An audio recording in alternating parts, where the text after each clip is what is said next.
In the winter of 1920, a nation went to bed celebrating and woke up as outlaws. A law would strike without warning. The clinking of glasses was replaced by the clanking of handcuffs. Within days, sometimes hours, entire industries were gone. Sirens wailed so often that cities stopped counting the raids. Sewer grates overflowed with poured whiskey. Streets fell silent, then erupted in gunfire. And across America, a single terrifying question echoed everywhere. Was this the end of liberty? What people didn't realize at the time was that they were witnessing the most ambitious moral experiment in human history, one that would empower the deadliest criminal empires and permanently reshape the American underworld itself. This was Prohibition. And once it began, there was no escape. To understand the devastation that followed, we must first understand the height from which America fell. To understand the Prohibition era of the 1920s, we have to start with something people often misunderstand. America didn't suddenly decide alcohol was evil. Prohibition was the end of a long political and cultural war fought across decades about morality, public order, immigration, gender roles, and power. In the late 1800s and early 1900s, the United States was transforming into an industrial giant. Millions moved into cities, and millions more arrived from abroad. Neighborhoods formed around factories, docks, slaughterhouses, rail lines, and steelworks. Work was exhausting. Safety laws were thin. Wages were unstable. In many places, the city itself felt like a machine, loud, crowded, and indifferent. In that world, alcohol wasn't only recreation. It was routine relief, something that dulled pain, softened stress, and created community. The saloon became the center of that routine. It wasn't just a bar, it was a job network, a political clubhouse, a union meeting point, and in many immigrant communities, a substitute for everything cities failed to provide: belonging, protection, identity. But to reformers watching from the outside, often middle class, often religious, often horrified by what they saw in tenement districts, the saloon represented a different reality: domestic violence, lost wages, public disorder, and the kind of local political corruption that thrived in smoky backrooms. That tension created a mass movement. Temperance had existed for decades, but now it hardened into organization. Women's groups, religious leaders, reformers, and political strategists built a coalition that learned how to win elections, and they became disciplined. They didn't campaign on many issues. They campaigned on one: alcohol must go. The Anti-Saloon League, in particular, mastered single-issue pressure. Politicians were given a simple choice: support prohibition or get replaced. It wasn't persuasion, it was leverage. Then World War I arrived, and it gave prohibition something even stronger than morality: a national emergency. During the war, anti-German sentiment exploded. Many major breweries had German heritage, and German beer became a cultural target. Grain conservation became a patriotic argument. Why should a nation at war turn food into alcohol? Suddenly, banning alcohol wasn't framed as social control. It was framed as duty. In 1919, the 18th Amendment was ratified as banning the manufacture, sale, and transport of intoxicating liquors. The Volstead Act followed to define enforcement. On paper, it looked like a clean moral victory. In reality, it was the start of a national contradiction, a law aimed at a behavior that millions still wanted, and that many never agreed should be criminal. The first illusion, that banning supply would erase demand. Prohibition assumed alcohol was like a switch: turn off legal production and drinking collapses. But alcohol wasn't a rare vice. It was woven into daily life. Weddings, funerals, business deals, holidays, baseball games, and private homes. So when legal bars closed, the country didn't become sober. It became creative. Legal drinking spaces vanished, but illegal ones multiplied. Speakeasies appeared everywhere. Some were simple: a back room, a hidden door, under password, a lookout near the window. Others became glamorous clubs with jazz bands, dancers, fine suits, and expensive decor. Secrecy itself became part of the product. A drink wasn't just a drink, it was access to a forbidden world. This was the first big shift. Drinking moved from public, regulated spaces into shadow markets where rules weren't enforced by inspectors or licenses, but by money and intimidation. And once alcohol became contraband, it became profitable in a way it had never been before. Bootlegging becomes a national industry. When something is illegal but still desired, the price rises. That doesn't end demand. It creates an opportunity.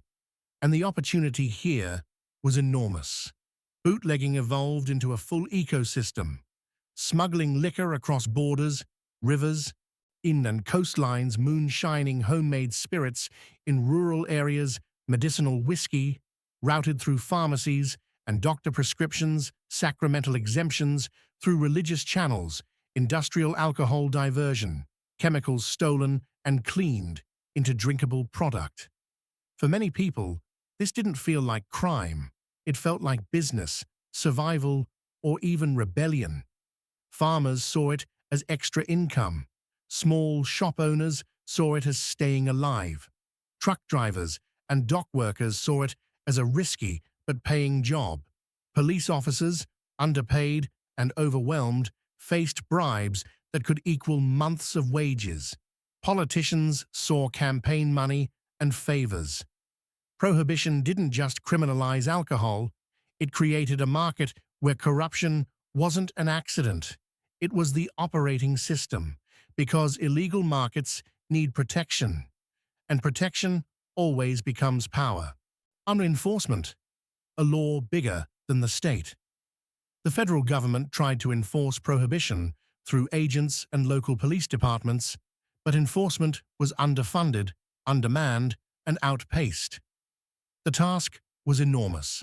Stop a product desired by millions in a country with thousands of miles of coastline, long borders, and countless roads, rail lines, and back routes. Even if every agent was honest, and they weren't, the math didn't work. Courts clogged with alcohol cases, juries refused to convict, witnesses disappeared, evidence got lost. Police departments developed reputations for selective enforcement, raids on small operators while major networks stayed untouched. And the biggest problem wasn't manpower, it was legitimacy.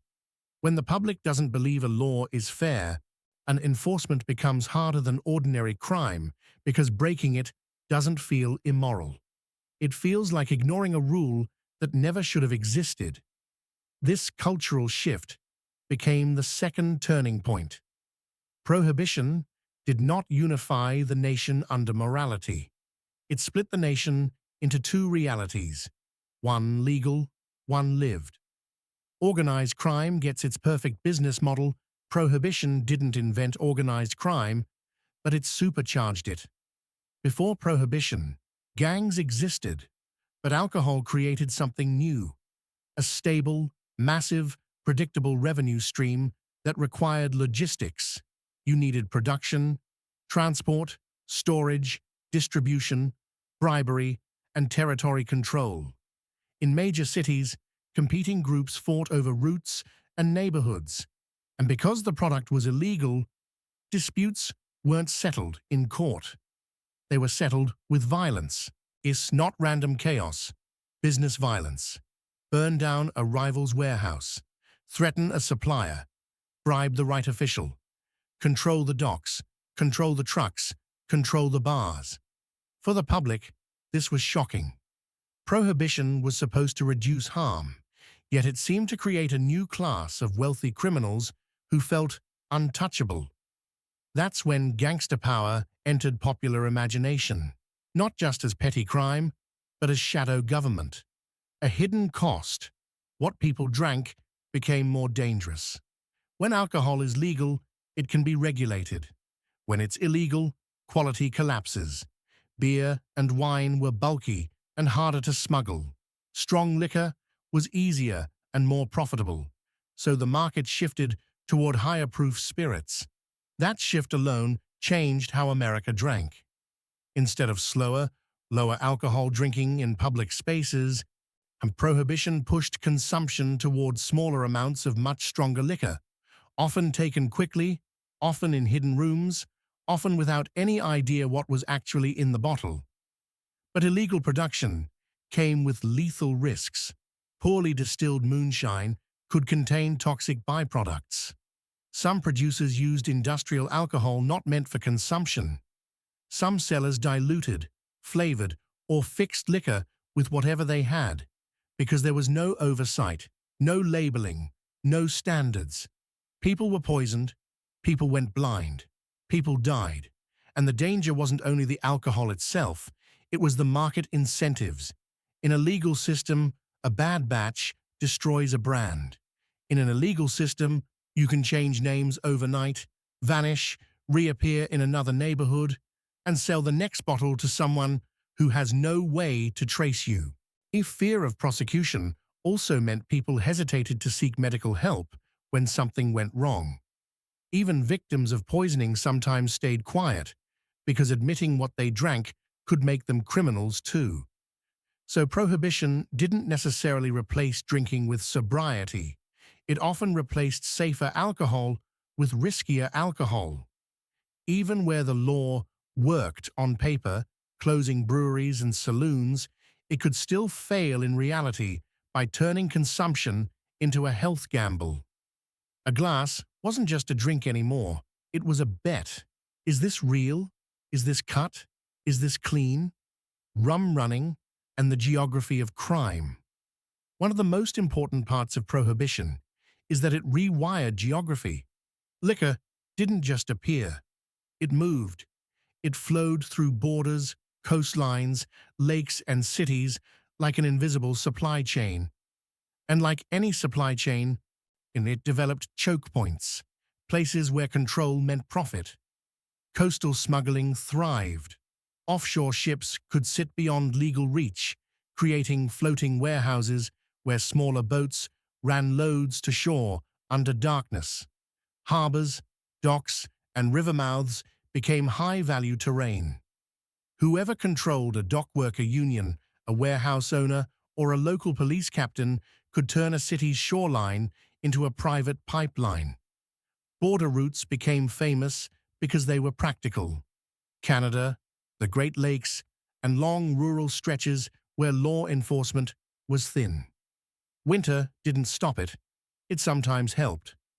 Frozen lakes and isolated roads created new pathways, and smugglers learned to treat geography like a business asset. Hidden coves, quiet inlets, back roads, and small towns where everybody knew everybody, and silence could be purchased. What mattered wasn't just who wanted alcohol, it was who could control routes. Because in Prohibition, routes were money, and money bought silence. And once silence was for sale, the business didn't need to be perfect. It only needed to be protected. The Speakeasy decade, glamour built on shadow money, Prohibition also transformed culture. Speakeasies didn't just sell alcohol, they sold identity. Jazz spread through these hidden venues and became the soundtrack of the decade. Nightlife became faster, louder, and more modern. A new kind of urban legend, formed around the idea that the real city was the one you found after midnight, behind the right door.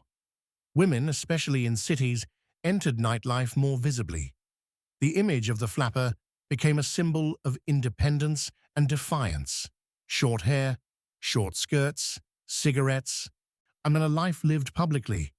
Prohibition, intended to enforce discipline, helped shape a decade remembered for rebellion and excess. But the glamour was built on the same foundation: bribed officials, hidden cash, and illegal supply chains. That's the central contradiction of the era. A moral law helped build an immoral marketplace, and the marketplace became exciting. The law's unevenness becomes its downfall. By the late 1920s, prohibition didn't feel like a national standard anymore. It felt like a messy, exhausting performance, one where the rules existed on paper, but reality depended on your zip code, your connections, and your wallet. Enforcement cost real money, and the country was spending it to chase a behavior that wasn't disappearing. Courts were overwhelmed with cases that clogged the system like sand in gears, and police departments faced constant scandal because prohibition created an environment where corruption wasn't rare. It was practical. Honest agents were isolated and burned out. Corrupt agents were protected because they were useful, because they knew how the system truly operated, and because too many powerful people were compromised to clean it up. But the most damaging part wasn't even corruption. It was inconsistency. In some towns, prohibition was strict and aggressive: raids, arrests, public humiliation. In other places, it was ignored almost completely. You could cross a city line and step into a different America. This unevenness didn't just weaken the law, it humiliated it. A law that isn't applied equally stops being a moral rule and starts looking like selective control. And people noticed who the law hit hardest. In many communities, prohibition punished the visible and the powerless. Small-time operators got raided. Working-class neighborhoods got targeted. Immigrants were policed harder. Meanwhile, the wealthy didn't stop drinking. They relocated drinking. Private clubs, backroom hotel lounges, house parties with the right guests. They could pay for silence, pay for access, pay for protection. The same alcohol that could get a bartender arrested could be served in crystal glasses behind a door guarded by money. Once a law is seen as unequal, public cooperation collapses. People stop treating it like a shared rule and start treating it like a game, one where the state pretends to enforce and citizens pretend to comply. This is when prohibition stopped producing sobriety and started producing something more dangerous: cynicism. It is not just cynicism about alcohol laws, but cynicism about the idea that law itself is fair. The third turning point: the state versus its own citizens. Underneath all of this is the deeper prohibition story: the relationship between citizens and legitimacy. A government can pass any rule, but it can't force a population to believe that rule is rightful. If enough people reject a law, not in speeches, but in everyday behavior, the law becomes a test. Not a test of morality, but a test of power. Prohibition forced the state into an impossible choice. If the government escalated enforcement, it risked turning ordinary citizens into enemies.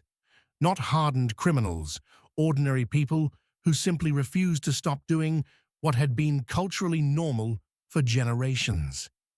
That kind of enforcement would require more raids, more surveillance, more informants, harsher penalties, and more confrontation. And every confrontation would create more resentment. But if the government accepted widespread disobedience, it would weaken authority. A state that can't enforce its own major constitutional policy looks fragile, and fragility invites more law-breaking, not just with alcohol, but with everything. So in many places, a quiet compromise emerged: symbolic raids that looked good in newspapers, selective crackdowns on small targets, occasional headline-making arrests, and behind it all, the unspoken acceptance that the law could not be fully enforced, not without breaking the social contract. That compromise is why prohibition became so corrosive. It trained people to live in two truths at once: public obedience and private violation. Respect the law in daylight. Break it at night. Yes, condemn corruption in public. Depend on it in practice. And once a society learns that habit, once it learns that laws are flexible, if you have the right access, trust doesn't just fade, it rots. The Great Depression changes the argument overnight. Then the Great Depression hit, and everything changed. Not slowly, violently. The stock market crash of 1929 didn't just wipe out fortunes, it froze the entire economy. Banks failed, savings vanished. Businesses shut their doors, lines formed for bread and soup, and in countless homes, pride was replaced by panic. Economic collapse doesn't just change budgets, it changes what people are willing to tolerate.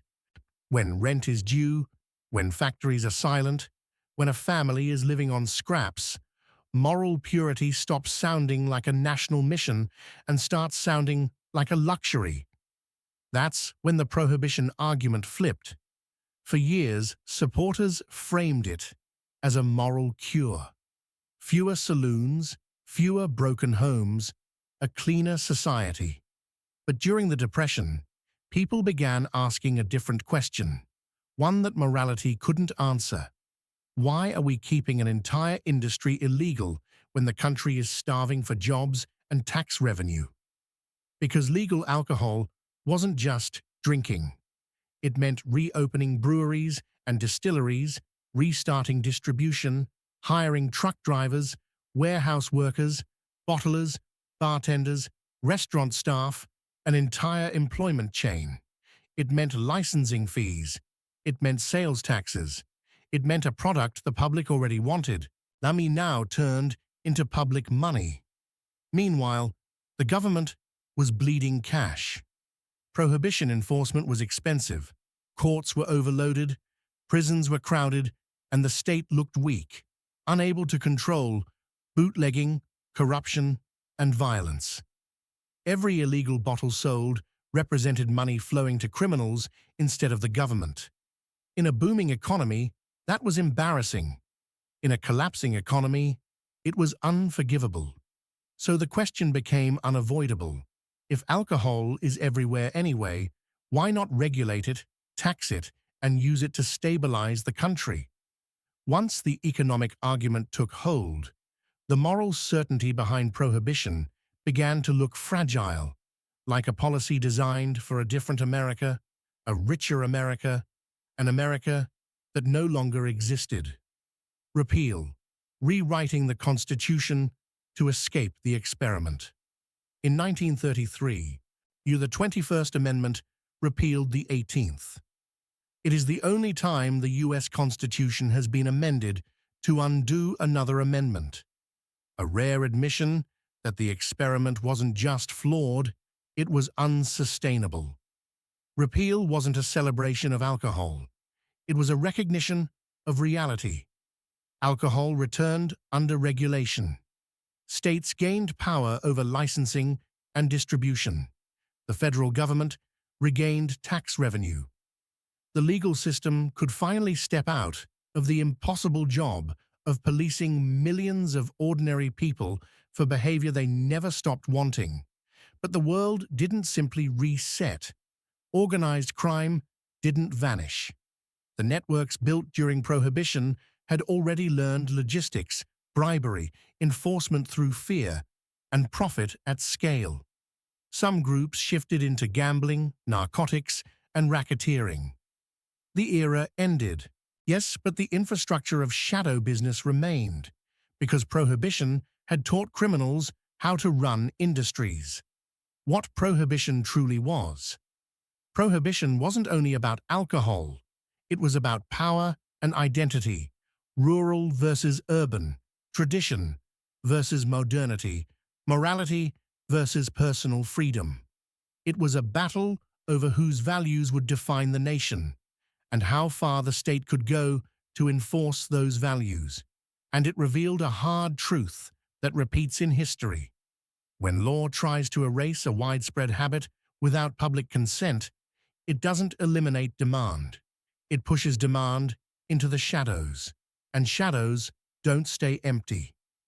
They attract people who thrive in illegality, people who understand that when official systems break, the best profits come from controlling what replaces them. That's why the Prohibition era is remembered not just as a ban, but as a transformation of crime, politics, culture, and America's relationship with law itself. Because in the end, the most important legacy of Prohibition wasn't what it stopped, it was what it created.